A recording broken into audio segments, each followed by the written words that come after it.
औज़ुबिल्लाहिमिनश्शैतानिर्रजीम बिस्मिल्लाहिर्रहमानिर्रहीम। Dear students, अस्सलाम वालेकुम वरहमतुल्लाहि वबरकातुहू। ये हमारा 12th का उर्दू का क्लास है और हमारा आज का मौजू है सफ़रनामा। यानी कि जो नसरी असनाफ़ में एक सनफ़ आती है सफ़रनामा, इस पर हमें एक मुफस्सल नोट लिखना है। तो इसके बारे में हम आज हमारा लेक्चर है, तो चलिए शुरू करते हैं। सफ़रनामा एक जदीद सिनफ़ नसर है जिसमें तख्लीक कार अपने सफ़र के दौरान या सफ़र के इख्तिताम पर पेश आने वाले हालात, मुशाहिदात, कैफ़ियत और तासुरात बयान करता है। यानी कि सफ़रनामा नसरी असनाफ़ में से वो सनफ़ है जिसमें एक तख्लीक कार, एक लिखने वाला जो वो सफ़र करता है कहीं किसी मुल्क का, तो उसके साथ जो हालात पेश आते हैं, जो वाक़ात पेश आते हैं, जो कैफ़ियत उस पर गुज़रती हैं, जो मुशाहिदात वो रास्ते में अपने सफ़र के दौरान करता है, उसके बारे में लिखता है। इसे सफ़रनामा कहते हैं। सफ़रनामा सफ़र के दौरान पेश आने वाले वाक़ात को तसलसल के साथ बयान करने का नाम है। यानी कि तसलसल यानी कि सिलसिले के साथ सिलसिलावार, जिसमें वाक़ात का जोड़ बराबर हो, तो उसमें जो सफ़रनामा निगार जो होता है वो इसमें वाक़ात बयान करता है। इसे सफ़रनामा कहते हैं। चुनांचे इसमें छोटे से छोटा और मामूली वाक़ा भी गैर मामूली अहमियत रखता है। यानी कि सफ़र के दौरान जो वाक़ा पेश आता है सफ़रनामा निगार के साथ, तो उसमें जो भी वाक़ा होता है वो उसे इसमें बयान करता है और वो गैर मामूली अहमियत रखता है। इसमें तख्लीक़कार अपने सफ़र के वाक़ात को इस तरीके से पेश करता है कि कारी ये महसूस करता है, यानी कि पढ़ने वाला, कारी पढ़ने वाला ये महसूस करता है गोया वो भी सफ़र कर रहा है। यानी कि जब वो इस सफ़रनामे को, जो सफ़रनामा निगार लिखता है, जब कारी इसे पढ़ता है, पढ़ने वाला या स्टूडेंट हो, कोई भी हो, जब वो इसे पढ़ता है तो उसे ऐसा महसूस होता है जैसे वो खुद ये सफ़र कर रहा है इन वाक़ात को पढ़कर, गोया वो भी सफ़र कर रहा है। तख्लीक़कार इसमें आप बीती का रंग शामिल करता है। सफ़रनामा एक दास्तान की तरह होता है जिसमें वाक़ात अपनी फितरी रफ्तार से जन्म लेते हैं। इसमें कहानी भी होती है और ड्रामे की सी मंजर निगारी भी। यानी कि वाक़ात जो बयान करता है इसमें कहीं ड्रामे का रंग नज़र आता है, कहीं अफसाने का रंग नज़र आता है। तो इसमें सारी चीज़ें दिलचस्प बनाने के लिए पेश की जाती हैं। डॉक्टर सईद अब्दुल्ला अपने सफ़रनामे देख ले ईरान, ये उनका सफ़रनामा है, देख ले ईरान, तो उसमें क्या कहते हैं? उसमें लिखते हैं कि सफ़रनामे के सनफ़ में तमाम असनाफ़ को इकट्ठा कर दिया जाता है। इसमें तख्लीक़कार दास्तान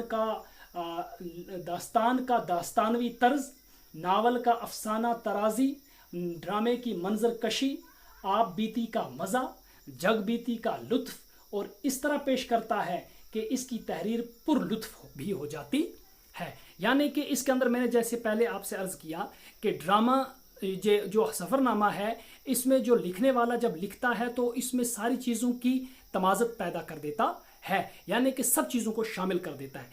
कभी यह हमें अफसाना लगने लगता है, कभी इसमें नावल की दिलचस्पी जैसी बातें हमें महसूस होती हैं, कभी ड्रामे जैसे सीन मालूम होते हैं। हालांकि होता क्या है, ये सफ़रनामा जो उसने सफ़र किया होता है वो अपने मुशाहिदात, अपने हालात इसमें बयान करता है, इसको दिलचस्प बनाने के लिए। और मालूमात अफ़ज़ा भी।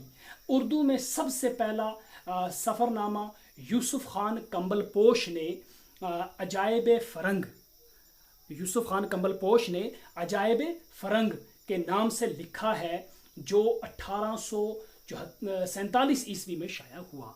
अजायब फ़रंग, फ़रंग यानी कि फ़रंगी, अंग्रेज़, तो अंग्रेज़ों के बारे में जो किसी मुल्क, इंग्लिस्तान का मुल्क का सफ़र किया तो उसके बारे में लिखते हैं और 1847 में ये शाया हुआ। उसके बाद सर सैयद अहमद ख़ान ने इंग्लिस्तान के सफ़र के वाक़ात अपने सफ़रनामे मुसाफिरान लंदन, ये दूसरा उनका सफ़रनामा है ये सर सैयद अहमद ख़ान का, तो उन्होंने लिखा मुसाफिरान लंदन, ये 1870 ईस्वी में तहरीर करके शाया किए गए। अल्लामा शिबली ने 1892 ईस्वी में मिस्र, शाम और तुर्की का सफ़र किया, यानी कि मिस्र, शाम और तुर्की का सफ़र किया अल्लामा शिबली नहमानी ने 1892 ईस्वी में, और अपने मुशाहिदात को सफ़रनामे की शक्ल में पेश किया। तो उन्होंने भी अपना सफ़रनामा शाया किया जो बहुत मशहूर हुआ।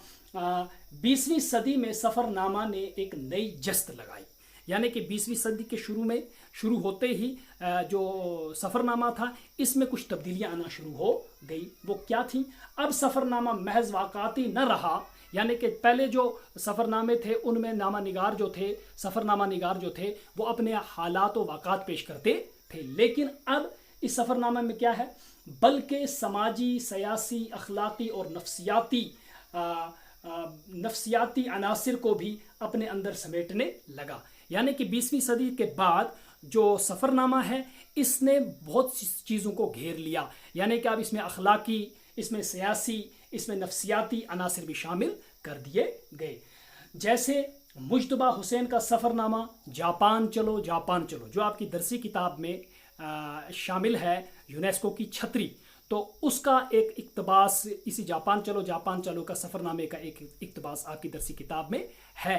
تو وہ سفر نامہ اور چیف جسٹس تقی عثمانی صاحب کے 3 سفر نامے، جن میں جہاں دیدہ، دنیا میرے آگے اور سفر در سفر، یہ 3 سفر نامے ان کے ہیں. ان پہ انہوں نے کتابیں لکھی ہیں یا آپ پڑھ بھی سکتے ہیں. ان میں سے پہلا ہے جہاں دیدہ، دوسرا ہے دنیا میرے آگے اور تیسرا ہے سفر در سفر. تو یہ وہ افسانے ہیں، یہ 20ویں صدی کے بعد کے افسانے ہیں جن میں یہ سارے عناصر موجود ہیں، اخلاقی، علمی، مذہبی اور نفسیاتی. تو اس کے بعد ہے، یہ قابل ذکر ہے، اگر اردو کے تمام سفر ناموں کی درجہ بندی کی جائے تو اس کی 2 نمایاں انواع سامنے آتی ہیں. انواع مانے قسمیں. اگر ان سب سفر ناموں کی درجہ بندی کی جائے تو اس کی 2 قسمیں بنتی ہیں. وہ کیا ہیں؟ ایک وہ سفر نامے جن میں مسافر کو کوائف پہلے سے ہی معلوم حقائق پر مبنی ہوتے ہیں.